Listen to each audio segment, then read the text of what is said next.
لہٰذا جناب زہرا کے بچوں کے خطبے، خود جناب زینب کے خطبات کوفے کے اندر، شام کے بازار کے اندر، آپ ذرا کچھ دیر کے لیے تصور کریں، پوری نسل تربیت کر کے چلی گئی جناب زہرا ون پوائنٹ ایجنڈے پر، اور وہ ایجنڈا یہ ہے کہ دین محفوظ رہے، انبیاء کی محنتیں محفوظ رہیں۔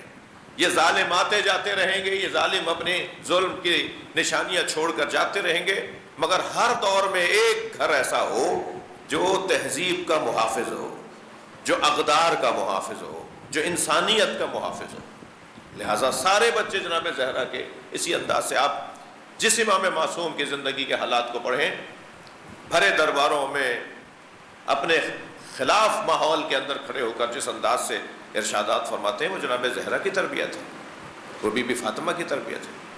اب ذرا خوش سوچئے، جناب زینب، شام کا دربار، بیویوں کے حلقے میں جناب زینب کھڑی ہیں، شمر گزارش سنا رہا ہے، اور اس نے جیسے ہی کہا کہ ہم نے حسین کو گھیر کر، بھوکا پیاسا کر کے انہیں گھیر کر مارا، سارے جوان مار دیے، سارے بچے مار دیے، سارے اصحاب مار دیے، اور پھر حسین جب تنہا ہو گئے تو حسین کو ہم نے گھیر کر مارا، تو اس وقت جناب زینب سے رہا نہیں گیا، بیویوں کے حلقے سے ایک ایسی آواز آئی کہ گویا علی بول رہے ہیں، اور آواز یہ تھی، اسکت ایھا الکاذب ابن الکاذب، خاموش جھوٹا اور جھوٹے کی اولاد۔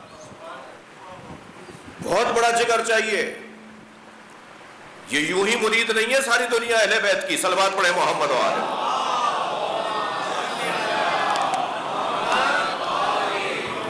اس کیفیت میں جناب زینب نے آواز دی، سب نے ایک مرتبہ مڑ کے دیکھا، یہ کون ہے، کیا بات ہوئی ہے؟ کہا یہ حسین کی بہن زینب ہے۔ پورا قصہ ہے، جناب زینب سلام اللہ علیہا کو کہا گیا کہ بولنے دیا جائے، انہیں بات کریں، کیا کہنا چاہتی ہیں؟ اس وقت جناب زینب نے خطبہ ارشاد فرمایا۔ جناب زینب نے جو خطبہ ارشاد فرمایا اس کے چند جملے سن لیجئے مجھ سے آپ۔ وہی لہجہ، وہی بابا کا انداز، وہی ماں کا انداز، ایسا لگ رہا ہے کہ علی بول رہے ہیں، ایسا لگ رہا ہے سیدہ بول رہی ہیں۔ فرماتی ہیں کہ یا یزید کد قیدک وجہت جہدک، اب دیکھیں ردھم، دیکھیے الفاظ جیسے شاعری کر رہی ہوں، یعنی مقفع الفاظ ہیں جناب زینب کے۔ فرماتی ہیں یا یزید کد قیدک وجہت جہدک فوالذی شرفنا بالوحی والکتاب، ردھم ہے یا نہیں؟ صلوات پڑھے ذرا محمد والا۔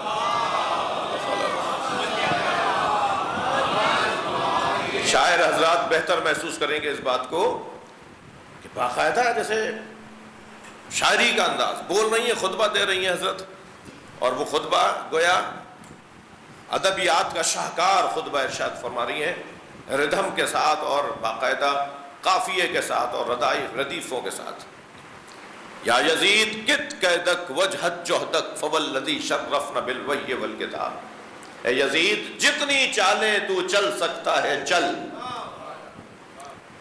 کت قیدک چالیں، قید سازشیں، وجہت جہدک جتنی تو کوششیں کر سکتا ہے کر، فوالذی شرفنا بالوحی والکتاب، اے یزید اس اللہ کے کیے ہوئے کو تو کیسے مٹا سکتا ہے جس اللہ نے ہمیں قرآن کی صورت میں اور نبوت کی صورت میں شرف عطا کیا ہے، یہ شرف تو ہم سے نہیں چھین سکتا، تو ہماری گردنیں اڑا سکتا ہے، تو ہمیں اسیر کر سکتا ہے، مگر قرآن ہمارے گھر میں اترا ہے، نبوت ہمارے گھر میں ہے، اس شرف کو ہم سے کیسے لے لے گا؟ صلوات پڑھے محمد والے۔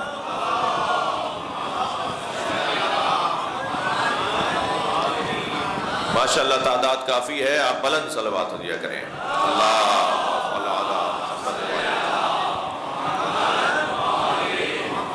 پھر اس کے بعد حضرت فرماتی ہے کہ یہ جھوٹ بول رہا ہے، ان اخل حسین، میرا بھائی حسین، لا یترک فی الکوفہ الا وفیہ باکن و واقیہ، میرے بھائی حسین نے کوفے میں کوئی گھر نہیں چھوڑا جہاں جنازہ نہ بھیجا ہو، ہر گھر میں ایک بندہ، ایک میت بھیجی ہے میرے بھائی نے، اکیلا بھائی تھا میرا، مگر شان سے وہ لڑ کر دنیا سے گیا ہے، خوب اپنی پسند کا جہاد دکھا کر دنیا سے گیا ہے، اپنی طاقت اور اپنی شجاعت کا مظاہرہ کر کے میرا بھائی گیا ہے، یہ جھوٹ بول رہا ہے۔ میرے بھائی نے ہر گھر میں جنازہ بھیجا، یعنی دشمن کے گھروں میں، یزیدی سپاہ کے اندر ہر گھر میں ایک جنازہ بھیجا ہے۔ کس نے مارا ہے؟ حسین نے مارا ہے۔ کس نے مارا ہے؟ حسین نے مارا ہے۔ ہر گھر سے آواز آ رہی ہے حسین نے مارا، حسین نے مارا ہے۔ یہ 72 کو لے کر آئے تھے، ان کو سب کو مار دیا، پھر حسین نے اتنے مار دیے۔ لیکن جب میرے مولا نے اپنی شجاعت کا بھرپور مظاہرہ کر لیا، عجیب رنگ تھا امام حسین کا کربلا کے میدان میں۔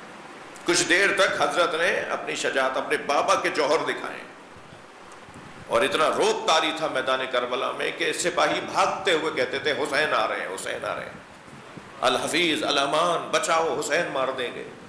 اور یہ بھاگ کر دوسری طرف جاتا تھا تو وہیں سے سامنے سے امام حسین آتے نظر آتے تھے، بلا تشبیہ برق کی مانند میرے مولا میمنے سے میسرے میں چلے جاتے تھے، میسرے سے قلب لشکر میں آ جاتے تھے، جی قلب لشکر سے صورت لشکر میں آ جاتے تھے، صورت لشکر سے ایک مرتبہ عقب میں چلے جاتے تھے۔ ایک انسان، ایک وجود۔ کربلا کے میدان میں حضرت نے وہ جوہر دکھائے ہیں، اور پھر جب طے ہو گیا کہ اب یہ تم نے سمجھ لیا کہ میں مجبور نہیں ہوں، دشمن پر جب یہ طے کروا دیا، روشن کر دیا کہ میں مجبور نہیں ہوں، میں تمہارے ہاتھ میں مجبور نہیں ہوں، میں مشیت کا پابند ہوں، تو اس وقت امام حسین کو آواز آئی، یا ایتھا النفس المطمئنہ ارجعی الی ربک راضیۃ مرضیہ فادخلی فی عبادی وادخلی جنتی۔ صلوات پڑھ لیں محمد۔